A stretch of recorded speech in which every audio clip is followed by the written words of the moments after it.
Okay, we're going to go ahead and start the show. And my big topic for today is kind of like email security. And let me switch. There you go. Email security. And one of the topics is, do you think it's illegal for your spouse or another family member to access your email? And one prosecutor in Michigan thinks so. And that's going to be coming up right next.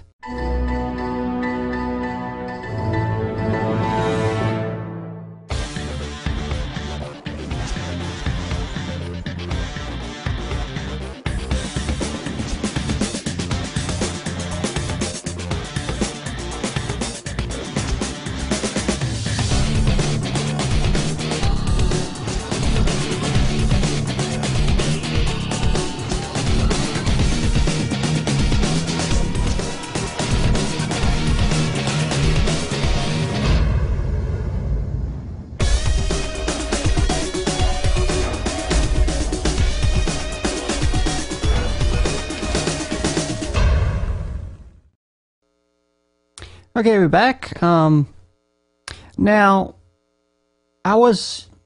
today was kind of going to be open chat in the last minute. Well, I don't know, a couple of days ago. See, I've been keeping up with this court case, and, I'm on other, internet forums and things like that, and occasionally, I debate on different subjects. This one happened to be about email security, and there's one court case right now here in Michigan, which is, I guess Leon, there's this guy named Leon Walker, read his wife's email. Supposedly he was confirming, I guess she had some kind of affair or something, and it's been kind of big in the news. And so what I'm going to do, I've actually got a news clip that kind of shows you what's the case is about, and then, of course, that will, for you guys who never heard about it, it'll kind of put you up to speed on the topic, and then I'm going to come back, and then we're going to talk about it, and I'll tell you my thoughts on that as well. And here we go with the news item right here. You might want to think twice the next time you decide to take a peek at your spouse's email account. A Michigan man is in some hot water after checking his wife's email on the suspicion she was cheating. The man, Leon Walker of Rochester Hills, Michigan, is accused of hacking into his wife's email account and could now face up to 5 years in prison if convicted. ABC's Good Morning America fills in some details on this bizarre case. Last summer, the 33-year-old Michigan man, suspecting his wife was involved with another man, logged into her Gmail account. Easy to do, he says, because his wife kept the password in a book next to the computer. The emails, he tells us, bore out his suspicions. I definitely felt it was okay to confirm that by reading her email in our home. Turns out prosecutors don't quite agree with Mr. Walker. They say he's in violation of a Michigan statute. According to Seattle Weekly, the statute says it's illegal to access, acquire, alter, damage, delete, or destroy property or otherwise use the service of a computer. But it doesn't say anything about cheating spouses. A legal analyst on the Today Show agrees, but says it's still a touchy subject. It's a gray area. It certainly is. When we're looking at statutes like this, we're talking about people who might be stealing trade secrets, people who are looking to steal intellectual property, people who are looking to commit identity theft. That's what these statutes really were about. They were not originally intended to have the spouse look into the other spouse's email. But Walker says he had good reason for doing what he did. MSNBC explains. The man she was cheating with had once been arrested for beating her in front of her small son. Now, Leon was worried the child could be exposed to domestic violence again, so he showed those emails to his wife's first husband. Following this, filed an emergency motion to get custody of the boy. Leon says he was just doing what had to be done to protect a child.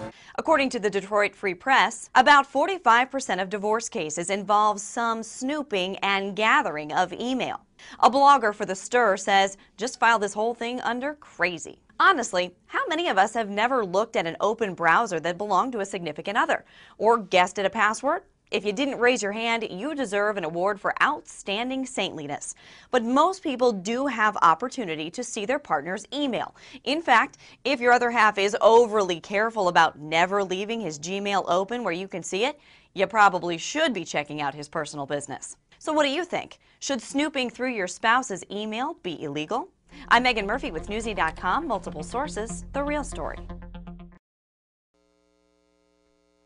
Okay, there we go. That's that'll put you. Hopefully, that'll put you up to date on some of the what's going on.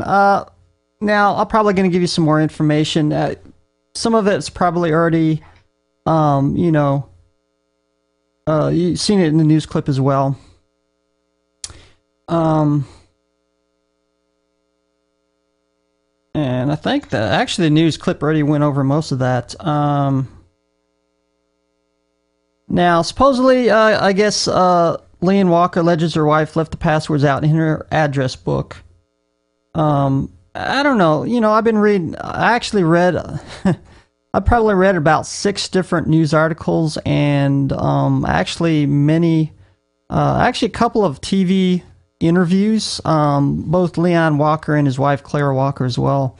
Because, like I said, when I'm investigating and gonna put down on an internet forum, then I kind of like to, some of those cases I really get into, so I actually did a lot of background work on this.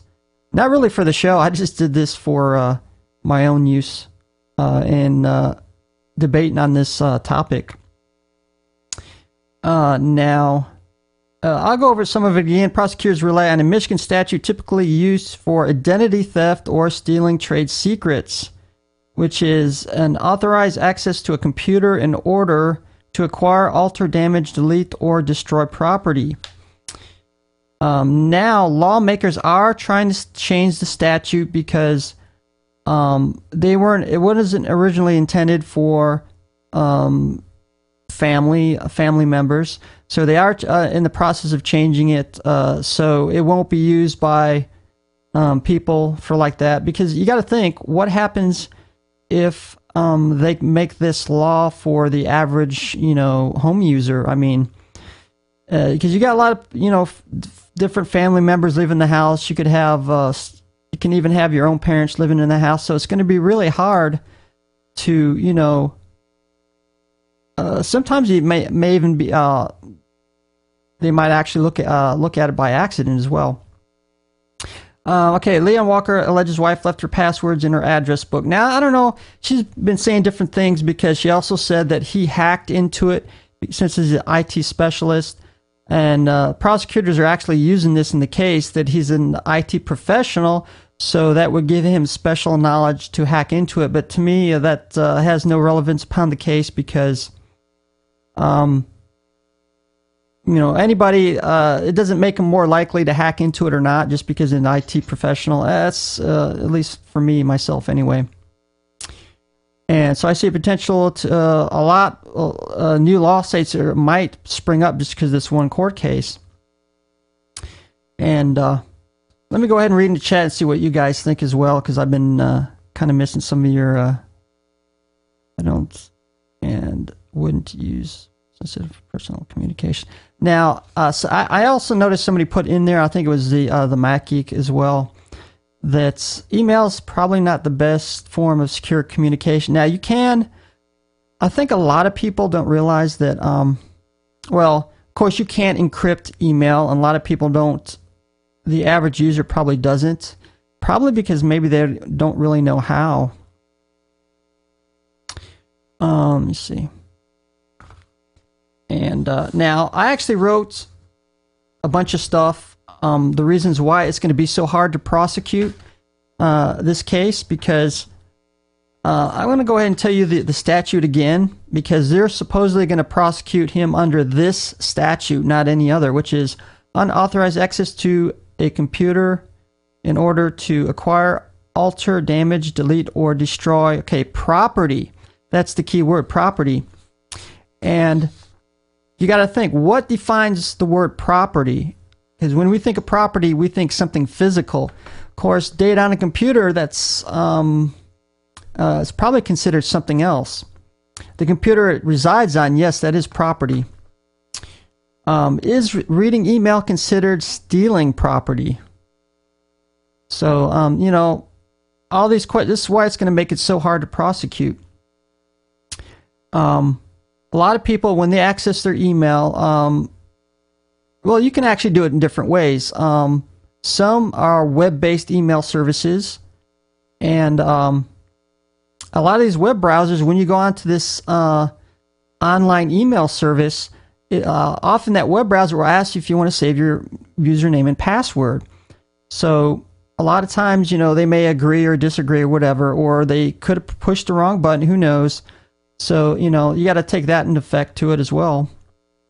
And a lot of these online web email services will also allow you to download their email through third-party email clients like Outlook Express allows you to do it. I forgot the Linux version. Of course, they got iMail, I think, in Mac. And all you really need is the POP server name and the, I think it's the STMP server name, and then that allows you to download. Yeah, Thunderbird's another one as well. So, you got to think about that as well. Now, another thing was brought up, perhaps you use a keylogger. And initially she did say that she said two different things. That's Clara, his wife. First, he thought he hacked in it using some kind of keylogger. In another case, he claimed that he guessed the password. Actually, he said the password was his son's name. So, it's very important when you're doing the passwords not to use, family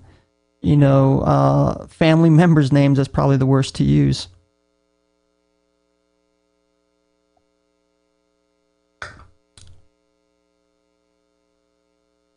And let me see what else I got down in there. So yeah, I think this, it's really going to be hard to prosecute him under this particular statute, which was originally designed for identity theft and stealing trade secrets. I think that's what it was used for. Perhaps